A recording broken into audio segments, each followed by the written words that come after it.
اعوذ باللہ من الشیطان اللعین الرجیم بسم اللہ الرحمن الرحیم فقد قال تبارک و تعالی فی کتاب المبین وهو اصدق الصادقین وقولہ الحق بسم اللہ الرحمن الرحیم ویقول الذین کفروا لولا انزل علیہ آیات من ربہ انما انت منذر ولکل قوم ہاد۔ پروردگار عالم قرآن مجید میں ارشاد فرما رہا ہے، اگر کافر کہتے ہیں کہ ہماری طرف کوئی نشانی نہیں آئی اللہ کی طرف سے، تو آپ کہہ دیجئے کہ میں صرف ڈرانے والا ہوں اور ہر قوم کی طرف ہادی اور رہبر ہے۔ آج جس عظیم شخصیت کی شہادت کی مناسبت سے مجلس کا انعقاد کیا گیا ہے، اور مختصر سے وقت میں آپ کے سامنے کچھ پیش کرنے کی کوشش کروں گا، اور میں نے اس آیہ کریمہ کو آپ کے سامنے پیش کیا جس کے بارے میں مولا علی ارشاد فرماتے ہیں کہ یہ میرے لیے نازل ہوئی ہے۔ مولا علی فرماتے ہیں کہ قرآن میں کوئی ایسی آیت نہیں ہے جس کا مجھے علم نہیں ہے کہ یہ کب نازل ہوئی ہے اور کہاں نازل ہوئی ہے اور کس کی شان میں نازل ہوئی ہے۔ سوال کرنے والوں نے سوال کیا، امیر المومنین آپ کے لیے کون سی آیت نازل ہوئی؟ تو مولا علی علیہ السلام نے ارشاد فرمایا، تم لوگ پوچھتے ہو تو میں بتا دیتا ہوں کہ میرے لیے جو آیت نازل ہوئی وہ یہ ہے، انما انت منذر ولکل قوم ہاد، کہ جو کچھ رسول لے کر آئے ہیں اس کی ہدایت کے لیے میں آیا ہوں۔ اور اس عظیم شخصیت کی شہادت کی مناسبت سے آج مجلس منعقد کی گئی ہے، جس نے رسول کے پیغام کو عام کیا، جس نے رسول کے ارشادات کو عام کیا، جس نے دین خدا کو، دین رسول کو امت تک پہنچایا، اور ہر وقت لبیک یا رسول اللہ کی صدا بلند کی، دعوت ذو العشیرہ سے لے کر فزت رب الکعبہ تک۔ آج بہت سی تنظیمیں، بہت سے ادارے لبیک یا رسول اللہ کا دعویٰ کرتے ہیں، لبیک یا رسول اللہ یہ مقابل نعرہ حیدری میں بلند کرتے ہیں۔ نعرہ حیدری کے مقابل میں دراصل یہ لبیک یا رسول اللہ سنت امیر المومنین ہے، اس لیے کہ ہر مقام پر امیر المومنین نے لبیک یا رسول اللہ کہا۔ مختصر سی روایت ہے، اس کو آپ کے سامنے پیش کروں گا، اس کے بعد ربط مسائل، ختم دعا، اس لیے کہ محدود وقت میں آپ کے سامنے کچھ بیان کرنا چاہتا ہوں۔ امام زین العابدین علیہ السلام سے روایت ہے کہ امام ارشاد فرماتے ہیں کہ ایک روز رسول خدا صلی اللہ علیہ وسلم نے گھر سے باہر اپنے اصحاب کے ساتھ نماز فجر ادا کی، اور نماز فجر ادا کرنے کے بعد رسول اکرم صلی اللہ علیہ وسلم نے ارشاد فرمایا کہ تین شخص ہیں جنہوں نے مجھے قتل کرنے کے لیے قسم کھائی ہے اور رب کعبہ کی تکذیب کی ہے اور میرے اللہ کی تکذیب کی ہے۔ کون ہے جو میری طرف سے دفاع کرے؟ یہ رسول کا بیان کرنا تھا کہ مجمع میں سناٹا چھا گیا۔ کون ہے جو میری طرف سے دفاع کرنے کے لیے جائے؟ آواز کسی کی نہیں بلند ہوئی، ایک صحابی آواز کسی کی بلند نہیں ہوئی، رسول خدا صلی اللہ علیہ وسلم نے خود پوچھا کیا علی موجود نہیں ہیں؟ ایک صحابی کھڑا ہوا اور اس نے کہا آج علی بیمار ہیں، اس وجہ سے جماعت میں شرکت نہ کر سکے، اگر آپ اجازت دیں، مہلت دیں تو میں علی کو لے کر آؤں، علی تک یہ پیغام پہنچا دوں۔ امیر المومنین تک یہ پیغام پہنچنا تھا کہ لبیک یا رسول اللہ کہتے ہوئے مرض کے حالت میں رسول کے پاس تشریف لائے، اور رسول اکرم صلی اللہ علیہ وسلم نے کہا، وہی باتیں ارشاد فرمائی کہ 3 شخص ہیں جنہوں نے قسم کھائی ہے، رب کعبہ پہ تکذیب کیا اور مجھے قتل کرنے کا ارادہ رکھتے ہیں۔ یہ سننا تھا کہ میرے مولا علی نے فوراً کہا بس مجھے اتنی مہلت دیں کہ میں لباس زیب تن کر لوں اور میں تنہا جاؤں گا دفاع کے لیے۔ ہر مقام پہ دفاع کیا، میں تنہا جاؤں گا، بس اتنی مہلت دیں کہ میں لباس زیب تن کر لوں۔ رسول خدا صلی اللہ علیہ وسلم نے اپنا ذرا دیا، تلوار دی، اپنا گھوڑا دیا، اور اپنا ماما امیر المومنین حضرت علی علیہ السلام کے سر پہ رکھا، اور امیر المومنین مدینے سے باہر نکل گئے۔ 3 روز تک امیر المومنین کی کوئی خبر نہیں آئی۔ جب تیسرا روز ہوا تو جناب فاطمہ الزہرا سلام اللہ علیہا رسول اللہ کے قریب آئیں اور کہتی ہیں بابا جان کیا یہ میرے بچے حسن و حسین یتیم ہو گئے؟ رسول غمزدہ ہوئے اور اس کے بعد ارشاد فرمایا تم میں سے جو علی کی بشارت، جو علی کی خبر دے گا میں اسے جنت کی بشارت دوں گا۔ اسی اثنا میں جناب جبرائیل نازل ہوئے، درود و سلام پیش کرنے کے بعد ارشاد فرمایا، سارا واقعہ رسول کے سامنے بیان کیا، اور اس کے بعد امیر المومنین حضرت علی علیہ السلام رسول کی خدمت میں حاضر ہوئے۔ جب رسول کی خدمت میں 3 روز بعد امیر المومنین پہنچے تو رسول نے پوچھا علی جو واقعہ تمہارے ساتھ گزرا وہ میں بیان کروں یا تم بیان کرو گے؟ کچھ منافقین تھے بزم میں بیٹھے ہوئے، انہوں نے کہا ابھی تک تو آپ علی کے لیے بہت پریشان تھے۔ اس کے بعد امیر المومنین نے سارا واقعہ سنایا اور فرماتے ہیں کہ جب میں وادی میں پہنچا جہاں یہ 3 شخص آپ کے قتل کے ارادے سے نکلنے والے تھے، جب وہاں میں پہنچا اور پہنچنے کے بعد میں نے کہا میں رسول کے چچا کا بیٹا ہوں، تو انہوں نے کہا کہ میں کسی رسول کو نہیں جانتا اور میرے لیے تم کو بھی قتل کرنا رسول ہی کے جیسا ہے، اور مجھ پہ حملہ کیا، اور امیر المومنین نے فینار کیا، ایک کو قتل کر دیا، ایک کا سر لے کر آئے اور 2 کو اسیر کر کے لے کر آئے۔ رسول کے پاس جو یہ 3 شخص تیاریاں کر رہے تھے رسول کو قتل کرنے کی، امیر المومنین ایک کو قتل کر کے سر لے کر آئے، اور 2 جو تھے انہوں نے کہا مجھے اپنے رسول کے پاس لے چلو، وہ بہت نرم دل ہیں، رسول کے پاس لے کر کے آئے۔ رسول اکرم صلی اللہ علیہ وسلم نے ان دونوں شخص کے سامنے اسلام کی دعوت دی۔ ایک شخص نے انکار کر دیا، اسے انکار کرنا تھا کہ امیر المومنین کو حکم دیا علی اسے بھی قتل کر دو، اور ایک شخص نے دعوت اسلام کو قبول کیا اور مسلمان ہو گیا۔ یہ وہ بہادر شخصیت ہے حضرت امیر المومنین کی، مولا علی کی، جو ہر وقت دفاع رسول کے لیے نکل رہے ہیں، لبیک یا رسول اللہ کہتے ہوئے نکل رہے ہیں، ہر وقت رسول پہ اپنی جان قربان کرنے کے لیے نکل رہے ہیں، اور دین خدا کے لیے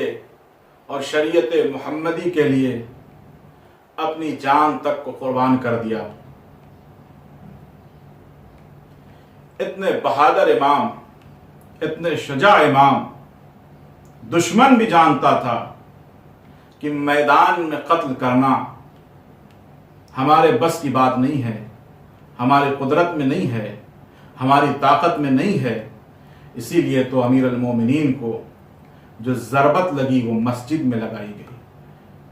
اور وہ بھی ایسے حال میں جب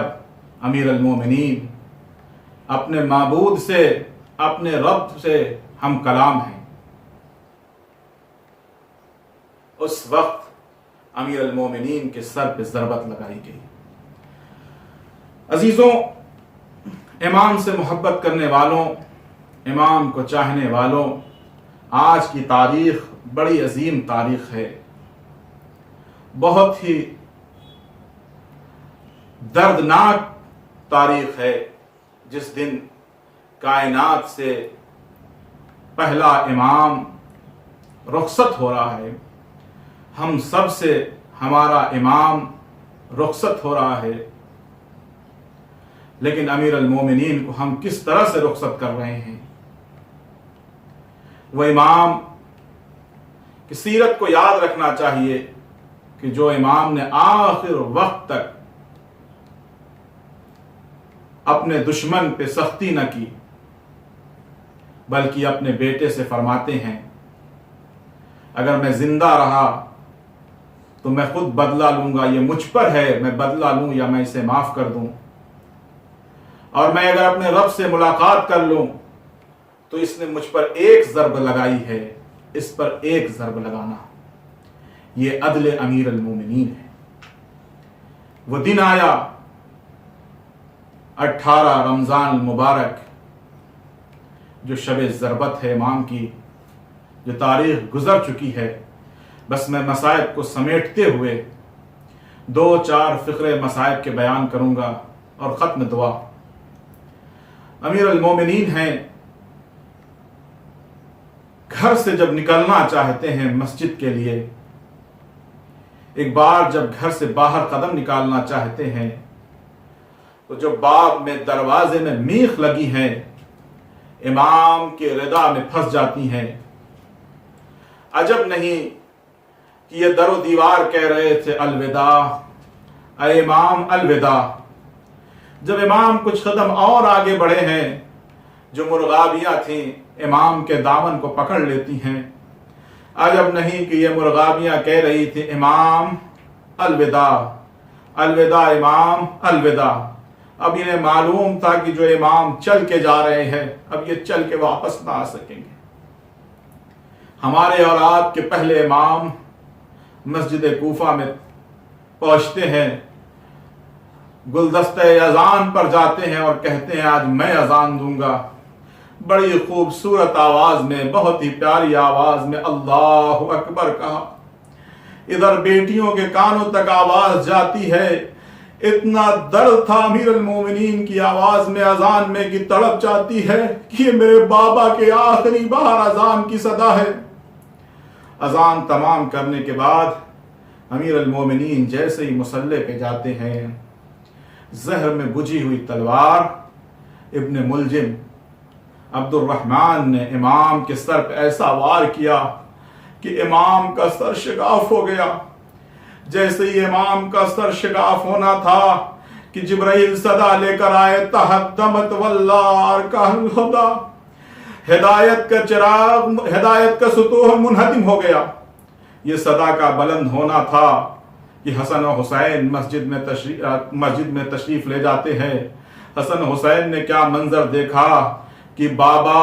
کی پیشانی خون سے رنگین ہو چکی ہے، مسلح خون سے رنگین ہو گیا ہے۔ ایک بار دونوں شہزادوں نے سہارا دیا امام کا، میں امام کو سہارا دیتے ہیں، میں ہاتھ کو جوڑ کے کہتا ہوں مولا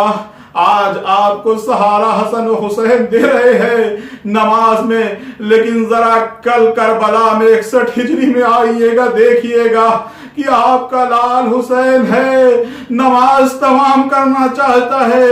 چاروں طرف سے تیر کی بارش ہو رہی ہے۔ جزاکم اللہ خیر الجزا،